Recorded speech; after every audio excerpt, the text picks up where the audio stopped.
20 रुपए में mobile phone charger तैयार कर सभी को हैरत में डाल दिया है। इतना ही नहीं, विद्युत नहीं रहने पर वो साइकिल के चक्के को चलाकर मोबाइल फोन की बैटरी चार्ज कर देता है। मृण्मय दास कूच बिहार हाई स्कूल में पदार्थ विज्ञान के शिक्षक है। उन्हें बचपन से ही कुछ न कुछ बनाने का शौक है।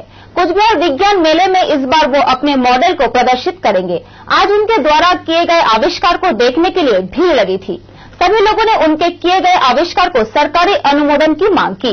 मृण्मय को भी आशा है कि एक दिन सरकारी मान्यता मिलेगी। এই একটা ছোট্ট ডিভাইস আপনার সবকিছুতেই কাজে লাগবে আর কি। হাওয়ার সাহায্যে বা সৌরশক্তির সাহায্যে বা মেকানিক্যাল পাওয়ারের সাহায্যে আপনি হাত দিয়েও এটা চার্জ করতে পারবেন।